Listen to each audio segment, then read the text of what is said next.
हर हर महादेव, जय भोलेनाथ। नमस्कार, मैं साधना पांडे मार्गदर्शन पे आपका स्वागत करती हूँ।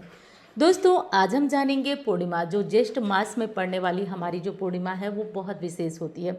और दोस्तों, दिनों के अनुसार भी ये पूर्णिमा तिथि विशेष हो जाती है। जिस दिन पड़ता है, जैसे कि सोमवार के दिन पड़ता है, तो ये पूर्णिमा चंद्रमा को मजबूत करने वाली हो जाती है और मानसिक रूप से और जितनी भी चंचला लक्ष्मी की समस्याएं हैं वो दूर करती हैं। आज की पूर्णिमा जो है शुक्रवार और शनिवार, जैसा कि पहली वीडियो में मैं बता चुकी हूँ, दोनों ही दिन में पूर्णिमा पड़ रही है, तो किस दिन आपको व्रत करना है। और साथ साथ ये भी जानेंगे कि आज का दिन विशेष है, तो विशेष दिन ऐसा कौन सा उपाय कर लें। जैसा कि जानते हैं दोस्तों, एक कहावत है प्राचीन कि लोहा गर्म हो तो चोट करने पे हथियार बहुत अच्छे बनते हैं। वैसे ही शुभ नक्षत्र, योग और तिथियों का बहुत ही शुभ संयोग हो तो उस समय यदि हम कोई छोटा सा उपाय कर लेते हैं तो वो प्रभावशाली बहुत अधिक बन जाता है। आज के दिन दोस्तों द्विपुष्कर योग भी है, तो इसलिए इस योग में मैं आज आपके लिए एक विशेष और बेहद आसान, सबसे बड़ी चीज़ कि कोई भी कर सकता है, छोटा बच्चा भी कर सकता है। और बहुत सारी समस्याएं होती हैं कि हमारी किस्मत फूटी है दीदी, कोई उपाय हमारे ऊपर असर नहीं करता है, कुछ भी कर लो कुछ भी नहीं हो सकता। कई लोग बोलते हैं आप उपाय बताती हैं, सब कुछ करते हैं, लेकिन असर नहीं होता है। तो वो लोग बिल्कुल एकदम स्थायी रूप से इस उपाय को सुन ले, लगना कुछ नहीं, थोड़ा प्रयास लगना है, तब जाकर आपका ये उपाय असर करेगा। देखिए, अगर मैं इस तरीके से कहूँ तो ये भी एक तरह से मेहनत और प्रयास है। जैसे पूजा पाठ में आपको कोई भी मंत्र जपने को कहती हूँ तो उसका स्पष्ट अंतर ये होता है कि आप उस पूजा में मेहनत करते हैं, प्रयास करते हैं, तपस्या करते हैं, तब जाकर वो चीज़ें आपको मिलती हैं। बाकी अगर आपसे कहा जाए कि नींबू काट दीजिए, लौंग फेंक दीजिए या फिर कुछ नंबर लिख लीजिए तो ये चीज़ चमत्कार हो जाएगी। तो देखिए, मेरा मानना और विश्वास बिल्कुल इन चीज़ों पे नहीं है। मैं प्रयास करती हूँ, मेहनत करती हूँ और वही कराती हूँ आपसे।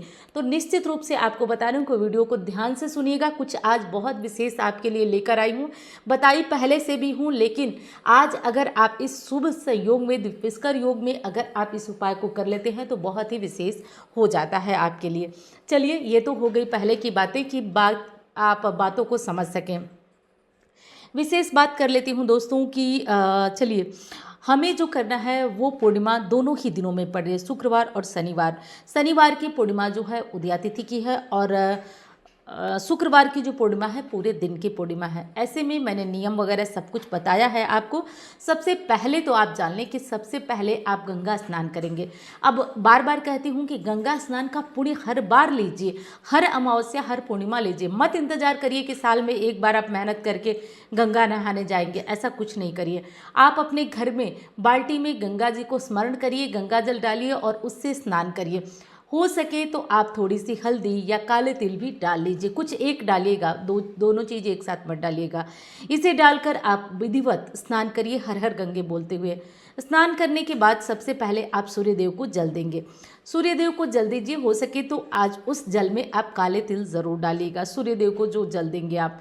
उसके बाद आप जल दीजिए। जल देने के बाद हमारे घर में भगवान विष्णु और माता लक्ष्मी की पूजा बहुत विधि विधान से होती है, तो आप सबके घर में होती है तो आप उसको पहले कर लीजिए। तो उनकी पूजा करने से पहले आप तुलसी माता की पूजा करेंगे, लेकिन पत्तियां आज मत तोड़िएगा, तुलसी को तोड़ा नहीं जाता है पूर्णिमा पे।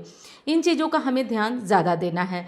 और किस दिन आपको व्रत करना है, तो दोस्तों व्रत आपको शुक्रवार 21 तारीख को करना है। पूर्णिमा तिथि की आप प्रारंभ जो है वो शुक्रवार को 6:01 पे हो रहा है और समापन 22 जून को 5:07 सुबह सुबह ही पूर्णिमा समाप्त हो जा रही है। तो उदया तिथि में जो स्नान दान होता है, सत्यनारायण की कथा होती है, वो 22 जून को होगी। बहुत सारे लोगों को दुविधा है कि हम तो जिस दिन व्रत रहते हैं उस दिन ही पूर्णिमा की कथा सुनते हैं, तो क्या 21 जून को पूर्णिमा की कथा कराना उत्तम नहीं है? तो देखिए, पूर्णिमा की कथा हर दिन हर समय कभी भी की जा सकती है, कोई भी उत्तम और ना उत्तम की बात ही नहीं उठती है। इसलिए आप जब चाहे करा सकते हैं, लेकिन जो लोग उदया तिथि के मान्य से पूर्णिमा कराते हैं वो 22 को कथा कराएंगे, और जो लोग केवल अपने व्रत रखते हैं और कथा सुनते हैं वो लोग 21 को कथा करा सकते हैं। तो इसमें किसी भी तरह की दुविधा नहीं है। बाल धोने का नियम मैं आपको बता चुकी हूँ कि अगर आप 21 तारीख शुक्रवार को बाल धोना चाहते हैं तो आप सुबह 6 बजे से पहले धो लीजिए। और हाँ, आप पूर्णिमा तिथि प्रारंभ हो जाने पे बाल मत धोइएगा। और शनिवार के दिन पूरे दिन की पूर्णिमा मान्य होगी, क्योंकि सूर्योदय व्यापिनी पूर्णिमा है, तो इस दिन तो कोई भी गलती हमें नहीं करना है। तो इस चीज़ का ध्यान रखिएगा। स्नान दान का जो नियम होगा वो शनिवार को ही मान्य होगा, तो शनिवार को आप लोग ये काम कर लीजिएगा। एक और महत्वपूर्ण सूचना आपको देना चाहती हूँ दोस्तों, कि मैं आज यानी कि 20 तारीख को आपके साथ लाइव जुड़ना चाहती हूँ रात को 8:30 बजे।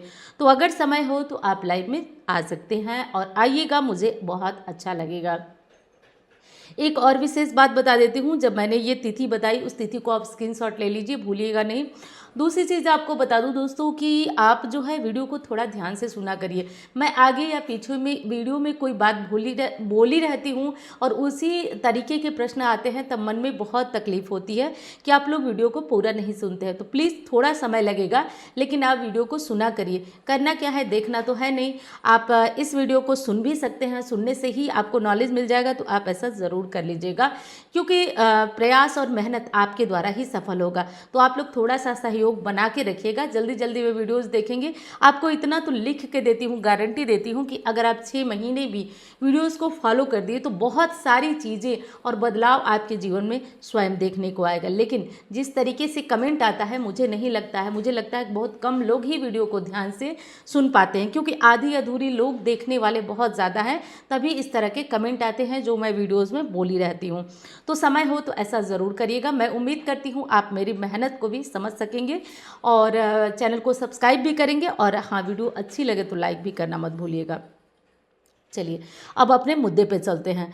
तो आप जान गए कि किस दिन आपको कथा कराना है, किस दिन व्रत और किस दिन स्नान करना है, स्नान दान करना है। एक चीज़ बता दूं दोस्तों कि जैसे देव कर्म पूर्णिमा पे होता है और पितृ कर्म जो होता है अमावस्या पे होता है, तो ऐसे में ध्यान हमें ये देना है कि देव कर्म में विशेषकर दोस्तों हर तरह की पूजा पाठ होती है, लेकिन पूर्णिमा तिथि पे लक्ष्मी नारायण की पूजा करने से घर में बरकत आती है, हर तरह की सुख समृद्धि आती है।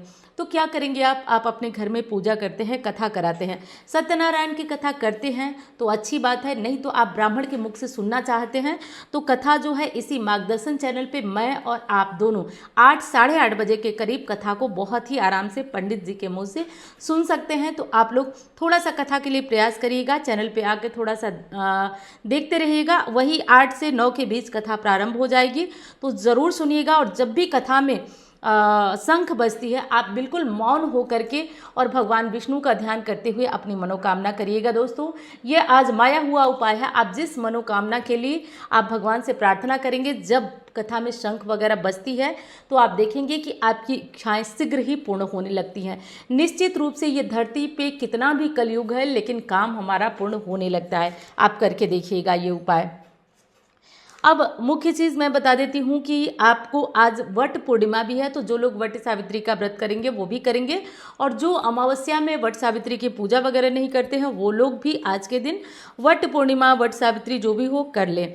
अब एक और विशेष उपाय बता देती हूँ। आज देखिए, ये उपाय आपको 22 को करना है, 21 को नहीं करना है, क्योंकि सूर्योदय व्यापिनी जो पूर्णिमा है वो 22 तारीख को मिल रही है, 22 तारीख शनिवार।